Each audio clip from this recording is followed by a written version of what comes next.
Please Speaking raise of the women, tone, Jess. Jess. Great. So I'm going to say something extremely controversial here. You've probably never heard it before. However, maybe importing millions of third worlders who have no respect at all for women, and I don't just mean in the based way, I mean like actually they want to kill women. Maybe that's not a good idea. Whoa, that's such an extremist bit of rhetoric. That's terrible, Jess. How could you come on this platform and say such a Get thing? out. Get out. We didn't invite you on to do this sort of bigoted rhetoric. We're a very inclusive office here, okay? I know, it's too far. I came across this realization, this revelation, when I first moved to London, but very recently it really hammered home the point. So I was on a picnic with my good friend Elizabeth Heverin, and it just got to a point where it's kind of ridiculous how many times we were harassed by certain men, just men. Men could be here. So basically, I was a bit late. Woman moment. So, and I approached Liz. I was like, "Hi, Liz, everything okay?" She was like, "No, I'm just being approached by this man who just wouldn't leave me alone. Just a man, obviously, no description." I was like, "Oh, that's a bit strange, but you know, these things happen." And so we put the trad picnic blanket down, and we just enjoy our time at the picnic. And this random man comes up to us, just sits next to us. The entire field is completely empty, other than, you know, us there. So he has plenty of options, but he decides to sit next to us, and I'm just like, maybe he just has maybe he's a fellow artist, you know, maybe there's that. But no, he just continues to stay there, stare at us, and then eventually starts to make conversation with us. Nothing too incriminating, but it was just one of those where it's just like, I don't want to speak to you, please leave me alone. And then we continue around our day. We go to, I think we go to the shop, and we walk past a bunch of delivery drivers who are just there, you know, spending their day leering at women, apparently, because they decided to make inappropriate comments to us, stare at us, traditional stuff that happens in modern Britain, I guess. And then finally, the nail on the head for me was, basically, I was walking to the bus stop, and I heard a car beeping, and I thought, oh, it couldn't have anything to do with me, you know, I was just on the pavement, just walking along, there was just traffic with the bus stop and everything, it can't have anything to do with me. I turn around, and it's just this black guy there just waving at me and blowing kisses at me, and it's very, very strange. So yeah, that was my experience on a jolly day out on a picnic in London. A bit harrowing, isn't it? You regretting moving to London. I didn't like London when it's full of actual Londoners, let alone the new Londoners. Yeah, So- don't get me started. But this wasn't the first thing. I think I've clicked the wrong thing. All right. Woman You've moments. skipped all the way to the end of your segment. Spoilers, Jess. Come on. So You can't keep saying woman moment. We're supposed to be making I a know, woman joke. I know. You're stealing our thunder here. Yeah. So when I originally moved to London, I moved to Tottenham. Worst mistake in my life. Of all the places to move in London, I thought it'd be culturally enriching, you know. Thankfully, That's what I'm I not heard. familiar enough with London is Tottenham particularly bad. The most I know is that Brixton is awful, because I've had my own encounters in Brixton. Yeah, it's the Been there a few opposite side times. of the Victoria line, but equally shares the same issues. I think it's around 75% non-British, non-white British.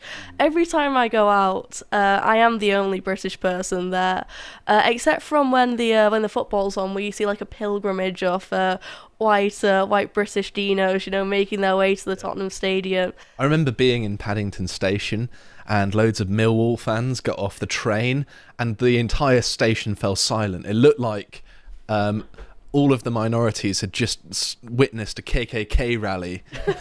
It was amazing. Everyone was full of fear, and I was just like, these are my people. They're coming back to London. It's amazing. It's a miracle. It's amazing the fear that simply our presence can strike.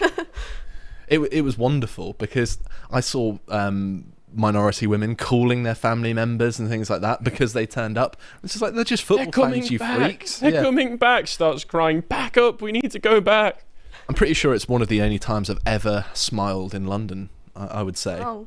Which is saying a lot for a country boy like me. Yeah, but back onto sexual harassment. Sorry, that was not a helpful story in any way. But so when I originally moved to London, to Tottenham, I knew it was going to be bad. I didn't think it would be this bad because every single time I go outside, I wouldn't say it's straight up sexual harassment, but something weird happens, and at this point you just get used to the staring and, the weird comments, or even like not so weird comments, but it's just like, a British person wouldn't do this. Like the nicest comment someone said to me the other day was wishing me a happy Easter while he was staring me down. So at least they're adapting to our culture in that way. Have to head off the first criticism that you're going to get. What would you say to somebody who is going to respond with, well, English people and English women have always been the victims of catcalling from white men?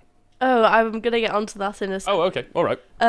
However, I will say this, it is a lot different to, just being catcalled by, they say the builders are the most stereotypical one, but then again, like, if it's a builder, you kind of know who they work for, and, there's, they can be held accountable with that, whereas if it's just like a random African, on the streets, what do you do in that situation? So when I first moved to London, it was literally every single day something happened. Someone make a weird comment. I was with a friend at the time. Someone tried to like follow us back to my accommodation. They just kept on harassing us, and it was like, I was quite sure I was drugged up on something. It was very, very strange. And at this point, it's like, I'm only 10 minutes away from the station. I have to get a bus. Partially because, well, not anymore, but partially because I'm just lazy and asthmatic. But if it gets later than, 6 p.m, I am just going to get a bus because, it's a bit scary out there, and I don't want anything to happen.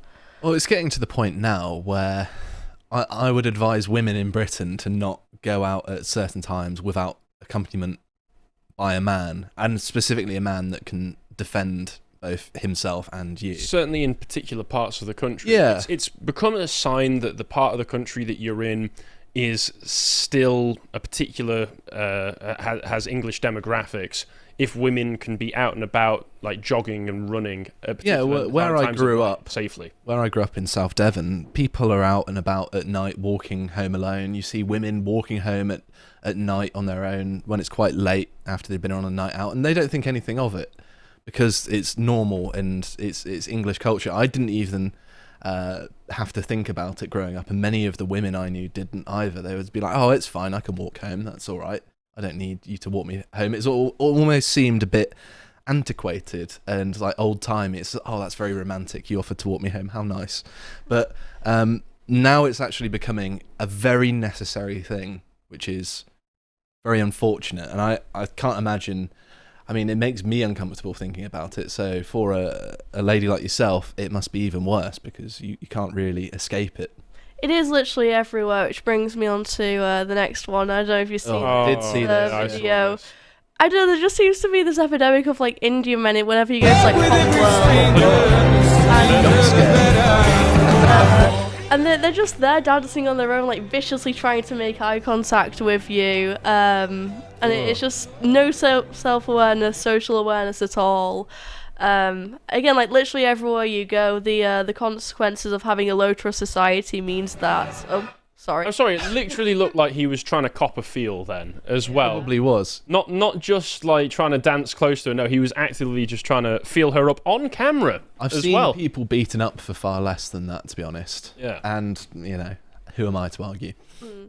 But the thing is, when we talk about sexual harassment and sexual assault and police and convictions, like that is sexual harassment. If he's groping her and she's obviously pushing him away, that is sexual harassment. Like, I don't want to be like a woke feminist about it, but that is non-consensual touching. Well, there is still a line, right? Like, It's not like just because feminism's over-egged certain aspects of it that the whole thing has to go. No, of course not. And in better times, behaviour like this, there would have been men around her to back her up who would have taught him why that wasn't polite. Mm-hmm. But we don't know what happened after it was filmed, so maybe he learnt his lesson. I would be surprised. No, because this was filmed in London, wasn't it? So it's a godforsaken place. Yeah, but going on to the statistics around it, it's something that we've highlighted. Although I'm going to change the banner because when you put foreigners convicted of nearly a quarter of sex crimes, leftists who just don't understand statistics think, oh, well, actually, what about the other 75% that's just like, no, they're overrepresented in that demographic? They don't understand per capita. Yeah. No way. Well, one number's bigger than the other, so the bigger number's worse, right? That's how it works. I know maths.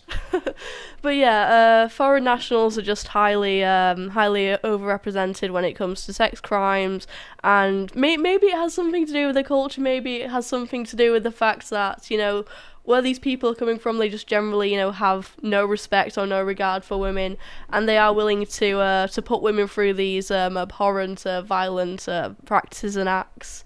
Who knows, right? I can throw a little case study in here and point out that at one point Sweden had one of the lowest rates of sexual assault in all of Europe, which made it one of the countries in the entire world that had the lowest rates. It's now got one of the highest rates in Europe, if not the highest, and it's approaching sort of third world levels because of certain demographics that prey towards Mecca and others. Yes, sadly, one of the oldest comments about the Germanic peoples, going back to Tacitus, was that we're simps. We've always been simps. I hate to break it to everybody, but Tacitus was noting how remarkable our respect for our women was even back then. Mm-hmm. Which, you know, and that's talking about when we were still roving bands of warlords and such as well. So it's only got worse since then, lads. Ancient Germanics with their fedoras saying, I respect women. Totally long-housed. Absolutely long-housed. Primitive katanas. But it does produce a certain culture that does mean we are more respectful to women than basically most of the rest of the world, which isn't always a bad thing. Yes, they can nag. Yes, they can be irrational. Yes, they can really get on your nerves. But showing respect to women is not always a bad thing. They are human beings, you know. I know. They do experience emotions quite often more so than men, and so be nice to them, please. Just That's my Lotus Eater's PSA. Just be don't nice to women. Always listen to them. You can switch off. It's fine. What did you say? Sorry, Harry. I didn't hear that. What was that? Okay, carry on. We've done enough woman bashing. Back to being a fedora tipping perspective. But I think a lot of leftists think it is just you know, the norm that everywhere else doesn't have this kind of patriarchy, and it's just the West which is inherently oppressive. And if you invite all these people here, the only reason why they'd be oppressive towards women is because, you know, we've oppressed them and all that kind of stuff. And when I spoke to Callum the other day. And, you know, he was telling me how they're treating, like, Afghanistan, for example. And I think if a lot of these people went to somewhere like Afghanistan, they realise, you know, this isn't the norm, and actually there is a bit of a culture difference. They don't want to realise it, though, because remember when the Taliban took back over and there was the before and after of the woman on the street of Kabul, where one day she was dressed normally, the next day she was wearing a covering over her head. People around the world saw that, and leftists still decided, nope, this is perfectly fine. Yeah, exactly. But going to the Centre of Migration Control, just to put it in a graph, as you can see, there are certain you know, people who come from certain countries who are overrepresented when it comes to sexual offences. So yeah, take that as what a selection of nations as well. Like, I'm amazed, actually, that the rape capital of the world, the Congo, isn't the top. That there are countries worse than the capital of the world. Oh, no. Well, apparently Congo must be keeping all of its precious rapists to itself, whereas Afghanistan's sending theirs over here. They're spreading their scholarly ways, I suppose.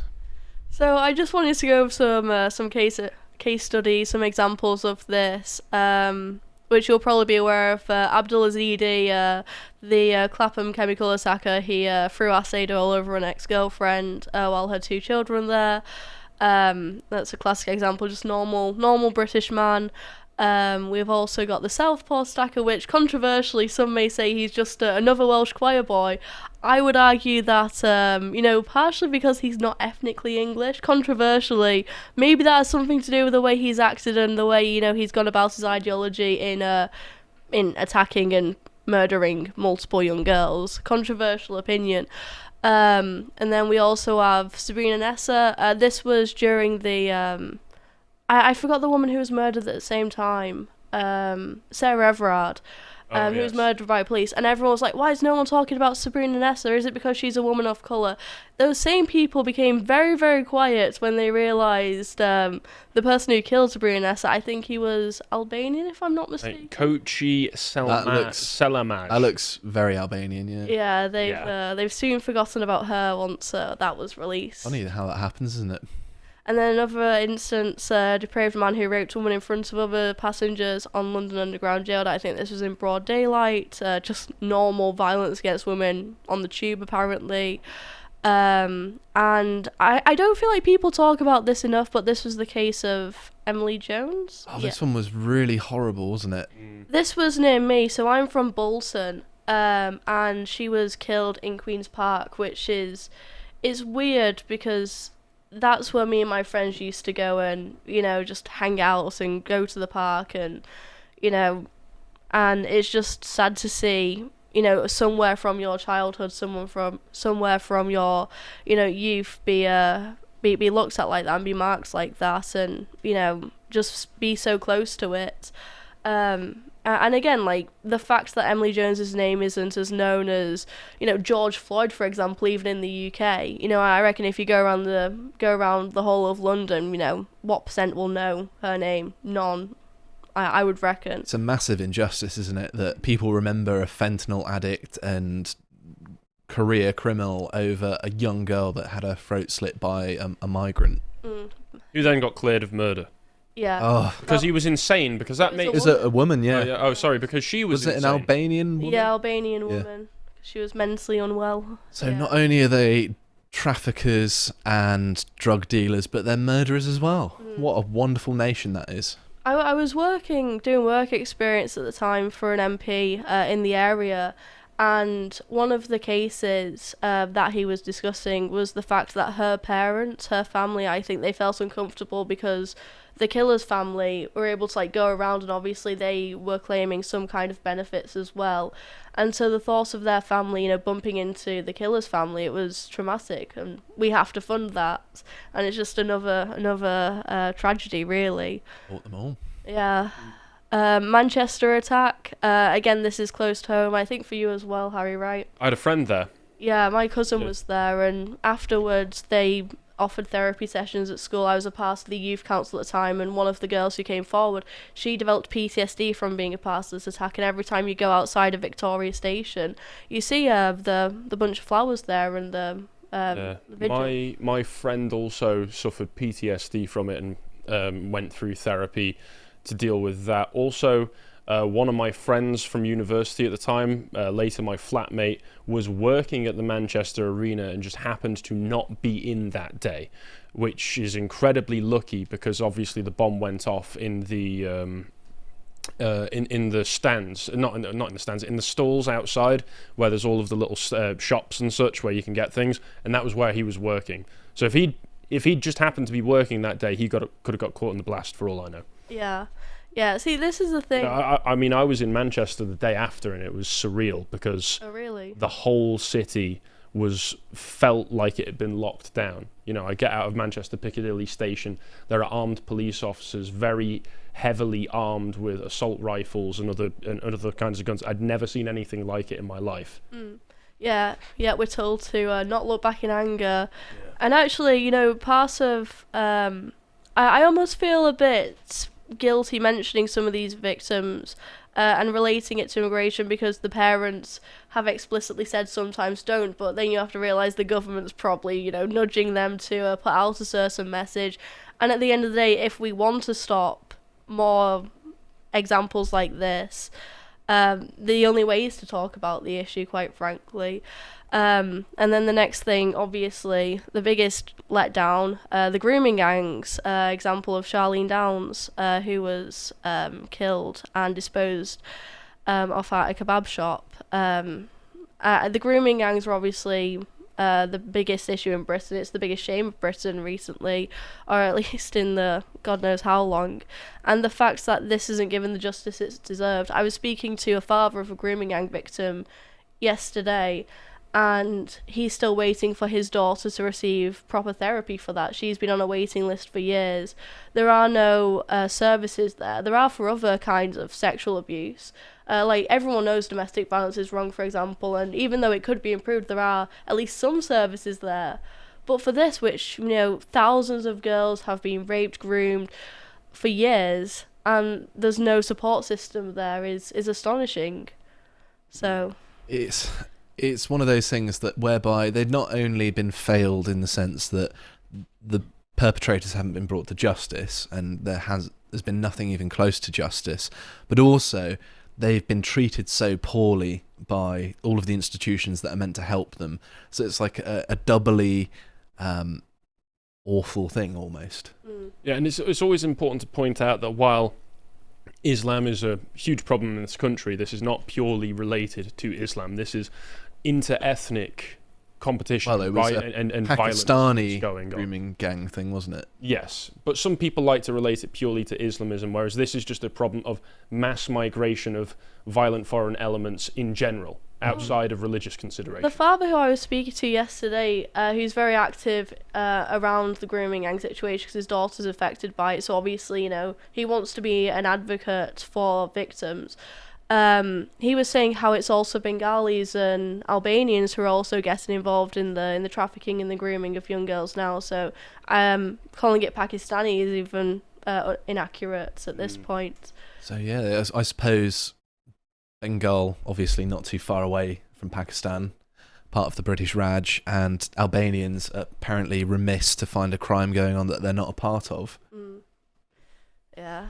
But a slight white pill, if I do say so myself. We're starting the Women's Safety Initiative, Hooray! Which we launched it just a week ago, and already we've almost received 10,000 followers. The amount of support we've received has been amazingly overwhelming.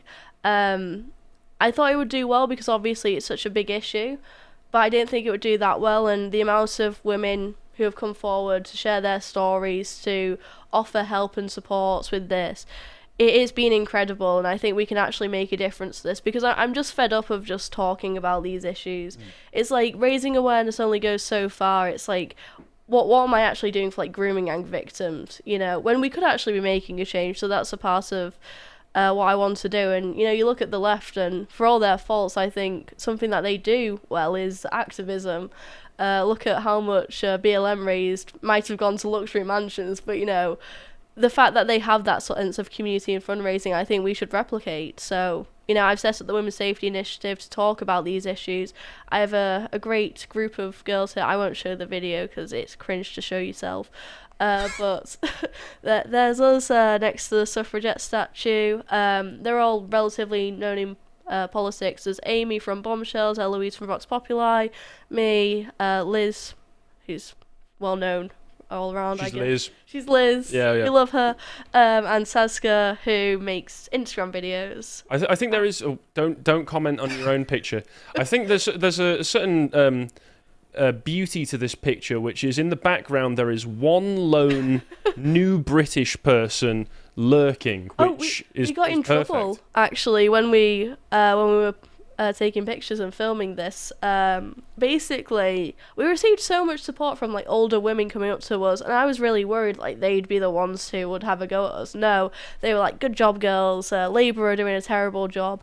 It was actually two Jamaican guys who had to go at us to the police, who was also an ethnic minority, and the police told us to move along. Grassing you up, Jamaicans, blimey. They're going to get in trouble with their community. Yeah, nightmare. Likes a snitch. So, other than pure advocacy, I'm sure you'll talk about this, with the Women's Safety Initiative, what are you going to be doing? Are you going to be starting particular initiatives? Are you going to be offering to support to people? What's the organisation going to be doing day to day? Yeah, so far we're only volunteers. It's a thing that we're all doing in our spare time. But what I would like to see happen, so before a few months ago, I was a part of a Libertarian women's organisation, which I will not name. However, I had to leave that Libertarian women organisation because they didn't like me speaking out against immigration. Even That's though not very libertarian of you, I know, Jess. freedom of speech. So they were cringe open borders libertarians. Yeah. Worst kind. Yeah. Yeah, I My worst later found enemies. out that one of the women who was one of my bosses, she was actually an illegal immigrant coming from Brazil who lived in the US, which was interesting. But they pretty much said that, Jess, you can't speak about immigration. And I spent an hour on the phone to them. I cried at one point because it's such a sad issue. And they said, no, you're being collectivist. You don't own your community. And I was just like, I can't not speak about this issue. Like, Yeah, if the government is bringing in violent people who threaten your safety, even within the libertarian framework, you can say that's a violation of the non-aggression principle. yeah. I'm sorry. Quite easily, actually. That's so lol, but I'm sorry, Jess. You want to be safe. You want to choose the community around you. That's pretty collectivist, bro. Yeah. Pretty Did collectivist. they Basically suggest? Stalin. Did they suggest concealed carry of a pistol? That's my favourite women's safety Well, argument, I is don't- that women carry guns and shoot potential sex offenders. I don't think they'd be opposed to that, to be fair, although that Fair wasn't their main. I don't see it happening in Britain, though. Yeah, But, exactly. One of the things about this that I quite like is that, on the one hand, the mass migration is annoying in that it pushes up the cost of things and makes jobs, finding jobs more difficult and things like that for men like me. But I think that the most frustrating part for any, British person is the fact that they're coming over here and causing social problems, basically. And the thing that makes me most angry about immigration is thinking that these men, who we don't have any idea of their background, could do things to the female members of my family. And that, above everything else, it sort of pales in comparison, makes my blood boil and makes me want to do something about it. And I think that I'm probably not alone in that. I imagine, Harry, you probably feel much the same. If I ever spoke about what I actually want, then I wouldn't be on this podcast. I'd be in prison. I know the feeling. Yeah. Well, something that I found quite nice is that quite a lot of men have reached out saying, look, I'm afraid for my daughter, I'm afraid for my sister, my female friends. And I know, the term, male allyship and, male feminist is a bit cringe, but, it is nice. It's not male feminist. It's very patriotic and pretty traditional historically to want to, within your own group, to want to protect your women. I think the defining characteristic of the social role a man has to play, the thing that's most exclusively his own, is that of protection, I think. Because some of the other roles, there's overlap with the sort of female role in, say, a family dynamic, whereas the protection thing is sort of all you. It's why our upper bodies are 30% larger, is so we can protect people. So I feel like we're biologically programmed to have those concerns, and I think that leaning into that is important. And I think that good men don't hurt women; they actually seek to protect them. And I not very controversial, I know. Yeah, and it's pretty understandable why we would develop that way, because of, given historically, one of the great tragedies of war has been mass rapes on the winning side. Typically, if you are on the losing side, that bad things are going to happen to your women. And you don't want that to happen, because obviously you care about them, you love them, and also they're going to be bearing your children. Yeah, just to go back to what we're actually planning on doing. Again, I think the left has something, some merit to the fact that I think, Ben Shapiro, for example, his whole, fags don't care about your feelings thing. I think it's actually a bit of nonsense, because I think feelings do matter a lot. When you think about BLM, for example, they don't care about, the statistics and the facts, and quite frankly, it's the opposite. They also don't understand per capita, so it's very difficult to explain it to them. Yeah, exactly. Whereas if you do lead on anecdotes, if you do lead on personal stories backed up by facts, we have the positive, the strength that we are actually, right on this. I think there is a lot of power in that, and I think getting women to come forward, share their stories, make it less controversial to speak about these issues, because every woman I know, even the left-wing ones who refuse to, connect the dots, they're just individuals, they've had stories like this.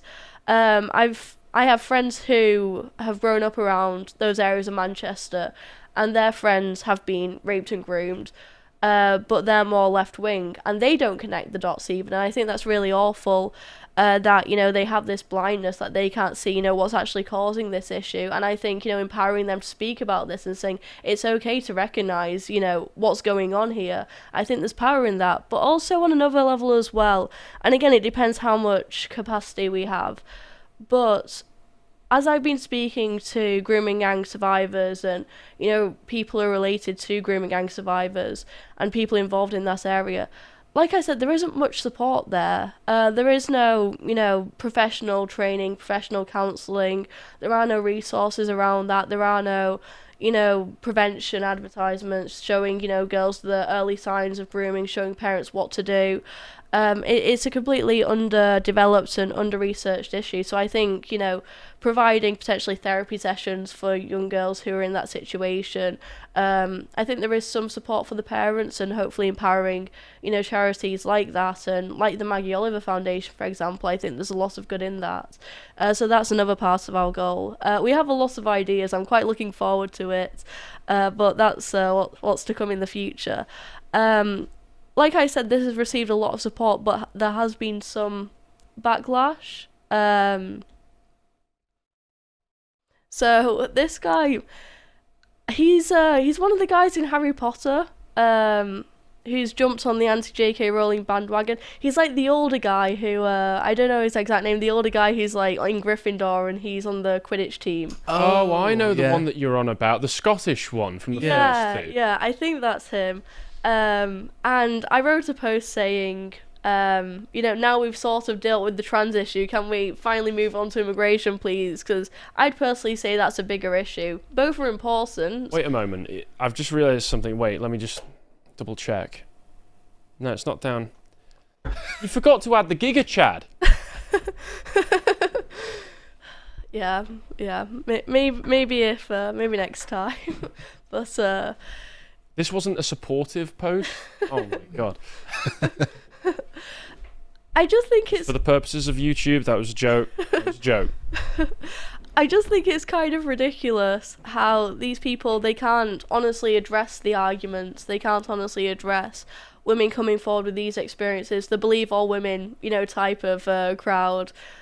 When women actually come forward about these arguments, these issues, they just accuse you of racism and bigotry. And I've realised as well with the left, like, whenever I get leftist criticism, it comes in like waves. So there's like some random leftist, you know, big account who says something, and then they all just pile on and say the exact same thing. They're sort of like locusts. That's how I conceptualise them in my mind, is that you get one and you think, oh, that's a bit strange, what that's doing here, and then they all descend on you for a little while. Yeah, with what you're talking about, where the male feminist likes to switch on a dime, the best example I can think of, I forget who he was talking about, but you know who Vorsh is, right? Yeah. Sad to say, we all know who Vorsh is here. There was a video of him, a clip came out a few years ago when there was some case in America where a woman had been assaulted by a foreigner or an ethnic minority or whatever. Before he knew that it was an ethnic minority, he was all in on the allyship, we need to believe all women, going on about his male feminist talking points. See, this is what makes America terrible, that women have to live in fear, that they're having to worry about men assaulting them, this, that, and the other. And then somebody points him to an article where she names a non-white person as the perpetrator.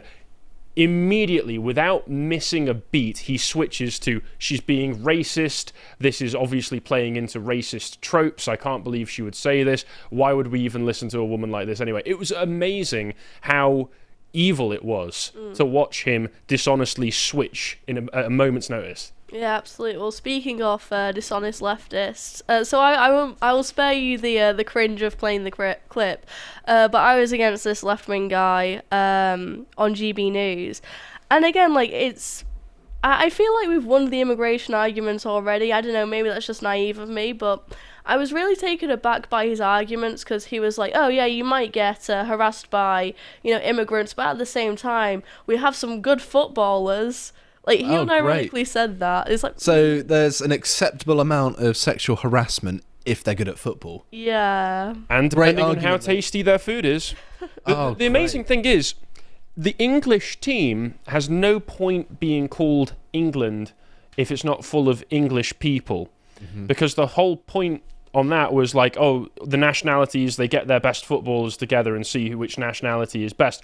You could just get English people to play football for the English team, and you could just buy the recipe book. We have the recipes. We invented football, didn't we? So we should be good at it by now.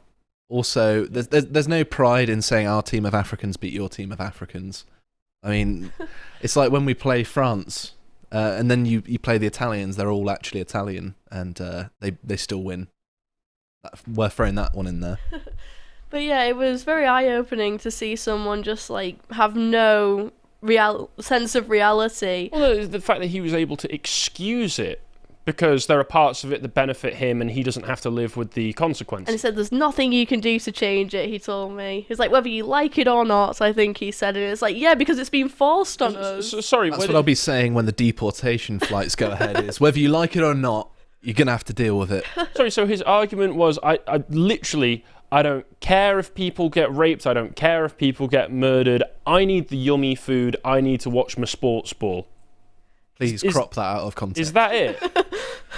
Is that his argument?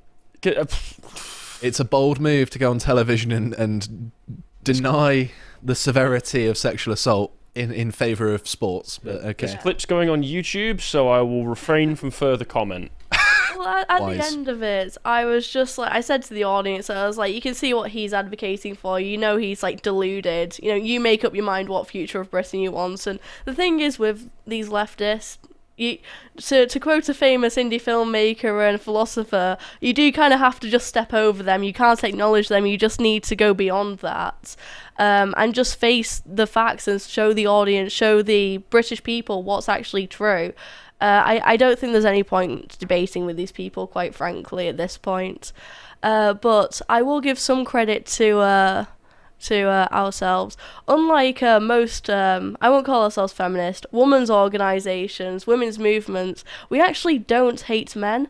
So, as shown by... Thank you, I was worried this whole time. Yeah, just in case there's any doubt. I think the approach of teach men not to rape is obviously, for one, it's just demonising men, and two, how productive is that? I think even rapists understand that rape is morally wrong. That's why they often conceal their actions. I think it's not that they don't understand that society doesn't approve, it's that they don't care what society says. Yeah, so, like, these ads on the London Underground really annoy me. Again, I think most normal people already know this, that staring and pressing and upskirting women, you know, shouldn't be... I think they're printed in the wrong language. Well, that's the thing, and even if they were printed in the right language, would they listen? Like, no. And this is the thing, because when you have this focus on the oppressors, who they deem as the oppressors, it's not really useful. It doesn't really help the victims, because once this does happen to you, what are you meant to do? Like, I wouldn't know what to do in that situation. I've never reported any of this, what I've experienced, because I don't think anything would happen. And it happens so frequently. Like, what are you meant to do? So I think if we are to create an actual women's movement, we need to create a movement that prioritises victims rather than just shaming all men and categorising them over this, rather than, you know, just shaming the ones who have actually done it. I know, controversial. And then also, something that we're also not going to do is the anti-white men part of it, naturally, because let's be real, that isn't the issue. So, over the past few decades, years, there has been this push to demonise white men and frame them as the perpetrators of sexual harassment. And anyone who's actually been to London knows that isn't the case. I think it's because we're the least likely to kick off if we're represented as a sexual harasser. Yeah. Like, could you imagine if it was a certain demographic, how much we would hear about it? Just like, we're not all rapists. If you ignore the crime statistics and the per capita rate, you know, this is very bigoted. Yeah, absolutely. And there's also, what I will get onto last, there is this demonisation. One of the things that Matthew guy, who I was debating on GB News, brought up, he compared builders, working class builders, to, third world immigrants who stare and leer and sexually harass and follow women home. I just don't think those are the same thing. For one, I've never been sexually harassed by a white person. Like, at all. I don't think I have. I can't remember that. Not saying it can't happen, just it's much less likely to happen. Of course. And I'm not saying, they don't do that. Obviously they do. But from my experience, it's just, I think this stereotype of this builder, saying, a woman needs to smile, I think that's kind of an outdated stereotype. And I think most people know that, is not something that happens really anymore. Again, not saying it doesn't happen, but that isn't the majority of the issue. And if you actually also, I'm sorry, who cares if a guy tells you says that you look nicer when you smile? I've had people say that to me. It's hardly the worst thing in the world. I've had that was always making a mountain over. And people say that to me before, and it's been straight men that have not been hitting on me. It's just. Are you sure about that? Well, not entirely certain, but it's just that I look particularly miserable sometimes. You know, you work with me long enough. I do work with you every day. He's always miserable. Thank you. That's very true. I know you try very hard. Thank you. Yeah, it's not a threat to your safety when they do stuff like that. And again, I'm not saying it's right. I think everyone should be respectful, obviously. But it's not addressing the actual issue of street harassment. That's just not being honest about it. And I think promoting this stereotype is inherently anti-working class and anti-British, quite frankly. And it, like I said, it just doesn't stress the real issue. So in conclusion, please follow and support the Women's Safety Initiative. Great. If you would like to watch the full uncut version that is also uncensored, head on over to lotuseaters.com to find out more.